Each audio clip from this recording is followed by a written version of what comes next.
शफ़क़त साहब, ज़रा आपसे ही स्टार्ट लूँगा डिस्कशन का। मुझे बताएं कि मियाँ साहब की पॉलिटिकल उस अरीना में दोबारा वापसी हुई है और कुछ अरसे के बाद हुई है। जो कुछ उन्होंने कहा इस पर पीटीआई का क्या मौक़िफ़ है? क्योंकि वो तो क्लियर कट बता रहे हैं कि आप लोगों को लाने वाले भी रिस्पॉन्सिबल हैं, आपके कायद अकेले मुजरिम नहीं हैं, वो लोग भी मुजरिम हैं। What is your take on? देखिए जी, मैं तो कल भी एक प्रोग्राम में कहा था, वहाँ हम दोनों साथ ही थे। हाँ, आप इकट्ठे ही थे। आज मुझे एंकर के तौर पर प्ले करना पड़ेगा, तो मेरी कोई पोजीशन ज़रा डिफिकल्ट। लाने वालों को ये ना भूल जाएं कि इनको कौन लाया था। और मैं फिर वो शॉर्टली बता दूं कि खान साहब एक 26 साल की स्ट्रगल के बाद आए हैं और आप एक जगह पे बैठे हुए थे और आपसे उठा के वज़ीर ख़जाना बनाया और फिर सोआन आपको कैरी करवाया गया।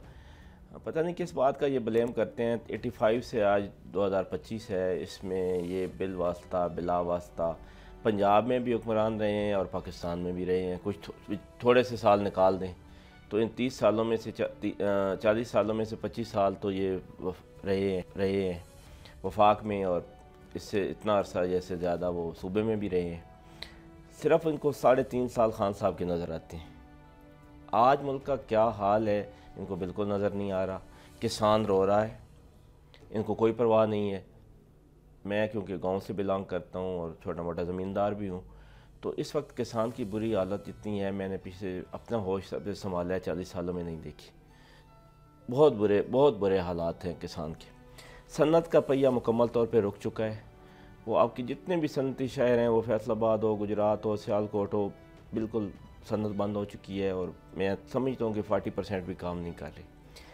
जितने फॉरेन इन्वेस्टर थे वो छोड़ के आपको जा रहे हैं। मल्टी नेशनल कंपनीज कितनी पाकिस्तान को छोड़ के चली गई हैं, मैं क्या गिनवाऊँ आपको। ब्रेन ड्रेन हो रहा है, आपके लाखों के हिसाब से नौजवान मुल्क छोड़ के भाग रहे हैं। तो आप बेसिकली कह रहे हैं कि मियाँ साहब रियलिटी से दूर हैं और मियाँ साहब जो है वो एक खास कॉन्टेक्स्ट में बात करते हैं। मैं कह रहा हूँ मियाँ साहब इतनी ही रियलिटी से दूर हैं जितने वो सियासत से दूर हैं पिछले कुछ सालों से। Fair enough.